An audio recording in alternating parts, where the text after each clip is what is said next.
आज 4 बजे रायपुर में एक बड़ी बैठक होगी। आपको बता दें कि सीएम हाउस में शाम 4 बजे बड़ी बैठक होने जा रही है। निगम मंडल के अध्यक्ष और उपाध्यक्ष पर चर्चा की जाएगी। कल निगम मंडल के सदस्यों का नाम फाइनल हुआ था। वहीं प्रदेश कांग्रेस अध्यक्ष मोहन मरकाम का ये बयान सामने आया है। उन्होंने कहा है कि निगम मंडल में नियुक्ति के लिए कई नामों पर सहमति बन चुकी है और आज फिर से निगम मंडल को लेकर चर्चा होगी। सभी नेताओं की सहमति के बाद सूची जारी होगी।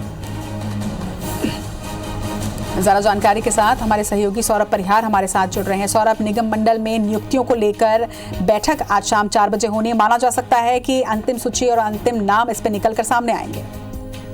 तो देखिए, काफी माथापच्ची हो रही है निगम मंडल बोर्ड और उसमें नियुक्तियों को लेकर। लगभग 6 से 8 बार ये बैठक हो चुकी है। मुख्यमंत्री भूपेश बघेल की अध्यक्षता में, छत्तीसगढ़ प्रभारी पीएल पुनिया की मौजूदगी में, उसके बाद भी जो है नामों को फाइनल नहीं किया जा सकता है। इससे साफ जाहिर होता है कि कहीं ना कहीं नामों को लेकर जो है काफी असहमति आ रही है। हो सकता है कि प्रदेश कांग्रेस अध्यक्ष की ओर से नाम जो दिए जा रहे हों उस पर मंत्रियों को जो है या जो है प्रभारी को जो है उस पर ऑब्जेक्शन हो। इसी तरीके से और अन्य नाम आ रहे हैं उस पर जो है संबंधित मंत्री या विधायकों को जो ऑब्जेक्शन हो। तो पूरी तरीके से ये कहा जा सकता है कि कहीं ना कहीं असहमति दिख रही है। हालांकि कल जब बैठक हुई थी, लगभग 4 से 5 घंटे बैठक चली थी, तो सदस्यों को नाम को फाइनल कर लिया गया है। इससे पहले भी जब बैठक हुई थी तो बताया जाता था कि सभी सहमति बन गई है, लेकिन अभी फिर से एक बार जो खबरें आ रही है कि नेताओं के बीच आपसी सहमति नहीं बन पा रही है। नेता जो है अपने कार्यकर्ता, अपने नेता को जो है अपने क्षेत्र के लिए ये करना चाह रहे हैं, निगम मंडल में जगह दिलाना चाह रहे हैं, लेकिन कहीं कहीं असहमति की बात सामने आ रही है। आज एक बार फिर से जो है बताया जा रहा है कि अध्यक्ष और उपाध्यक्ष, लगभग 3 दर्जन पद है निगम मंडल बोर्ड आयोग और प्राधिकरणों में, उसको लेकर फिर से चर्चा होगी। बताया जाता है कि 200 से 250 जो दावेदार हैं वो शॉर्टलिस्ट किए गए हैं। अब उसमें से फिर से जो है अध्यक्ष और उपाध्यक्ष के लिए 36 नाम लगभग चुने जाने हैं। उसको लेकर काफी माथापच्ची हो रही है। अब देखने वाली बात होगी कि बैठक होगी, इस बैठक के बाद क्या नाम जो है फाइनल कर लिए गए हैं। जैसे कल जो है सदस्यों का नाम फाइनल किया गया है, क्या आज जो है अध्यक्ष और उपाध्यक्ष का नाम फाइनल कर लिया जाएगा। एक और महत्वपूर्ण चीज है, क्योंकि 15 साल बाद सत्ता में कांग्रेस वापस लौटी है, तो ऐसे में ये देखा जा रहा है कि कार्यकर्ता और नेता जो काफी उत्साहित हैं। उन्हें उम्मीद है कि निगम मंडल में उन्हें जगह मिलेगी, लेकिन कहीं ना कहीं सत्ता में जो है, सत्ता पर के अंतर्गत जो निगम मंडल है उस पर पद जो है काफी कम है। तो ऐसे में यह भी कोशिश की जा रही है कि जिन जगहों पर जो है, जिन निगम मंडलों में उपाध्यक्ष बनाए जा सकते हैं, एक की जगह 2 बनाए जा सकते हैं, नियम कानूनों में उसका उल्लेख है, तो ऐसे भी किए जा रहे हैं। और कई निगम मंडलों में जो है उपाध्यक्ष के पद भी बढ़ाए जा रहे हैं, ताकि ज्यादा से ज्यादा एडजस्ट जो है सत्ता में किया जा सके। लेकिन महत्वपूर्ण बात यही है कि सहमति महत्वपूर्ण है। अब देखने वाली बात हुई जब दूसरी सूची आएगी तो क्या यह सहमति के आधार पर ही ये सूची जारी हुई है, या हो सकता है कि संबंधित नेताओं को सहमति नहीं है। लेकिन जो है 17 दिसंबर को सरकार के 2 साल पूरे होने वाले हैं, तो कुछ नामों को जारी कर दिया जाए। जी चलिए सौरभ, आप हमारे साथ लगातार बने रहिएगा। इस बीच पीसीसी अध्यक्ष मोहन मरकाम ने सूची को लेकर क्या कुछ कहा वो भी आपको सुनवाते हैं।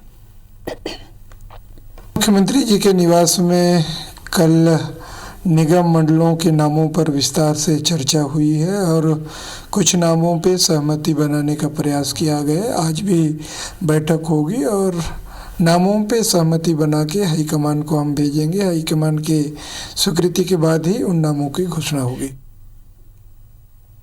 जी, तो सौरभ सिंह परिहार लगातार हमारे साथ बने हुए हैं। और सौरभ, जिस तरीके की जानकारी आप दे रहे थे कि एक सहमति नहीं बन पा रही है, लेकिन इसके पहले की अगर बात करें तो जो पहली सूची भी आई थी वो भी काफी एक लंबे इंतजार के बाद आई थी और पहली सूची के बाद से ही लगातार दूसरी सूची का इंतजार लोगों में है। क्योंकि जैसा आपने कहा कि 15 साल के बाद सत्ता में आई है कांग्रेस, तो निश्चित तौर पर एक लगातार जिन लोगों ने अपना समय दिया है, जो लगातार कार्य कर रहे हैं और लंबे समय से जुड़े हुए हैं, उनको भी पद की एक आशा रहती है। तो इस बीच किस तरीके का एक मध्य निकाला जा सकता है रास्ता? क्या पदों की संख्या तो उस पे हेरफेर करना संभव है, या पदों की संख्या बढ़ाई जा सकती है, या फिर किस तरीके से आखिर हर किसी को एक पद मिले? बिल्कुल, देखिए दरअसल क्या है कि 15 साल बाद सत्ता में लौटी है, तो सैकड़ों की तादाद में कांग्रेस के नेता और कार्यकर्ताओं ने दावेदारी अपनी पेश की है निगम मंडल में। लेकिन मैंने पहले जैसे बताया कि इन निगमों मंडलों में पद जो है सीमित रहते हैं। तो ऐसे में कोशिश की जा रही है कि जैसे हमने पहले ही बताया था, एक व्यक्ति एक पद का फार्मूला लागू किया गया है।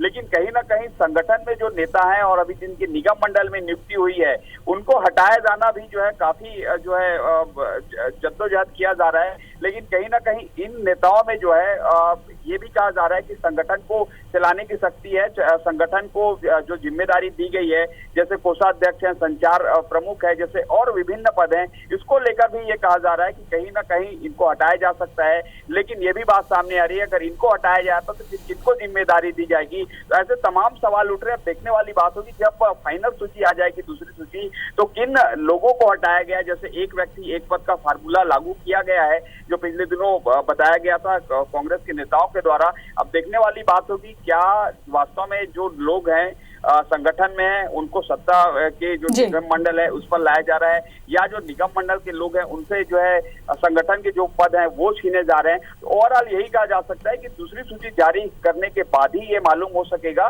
कि वास्तव में किस स्थिति के अनुसार, परिस्थिति के अनुसार ये सूची जारी की गई है, और क्या कांग्रेस जो है आने वाले दिनों में जो है सूची भी जारी। निश्चित तौर पर कहा जा सकता है सौरभ की अब आज जो 4 बजे की बैठक होनी है, बड़ी बैठक है, इसमें कुछ अंतिम सहमति बने और उसके बाद ये सूची पर नाम जो है वो डिक्लेयर किए जाएं। चलिए, तमाम जानकारी के लिए आपका बहुत बहुत शुक्रिया सौरभ।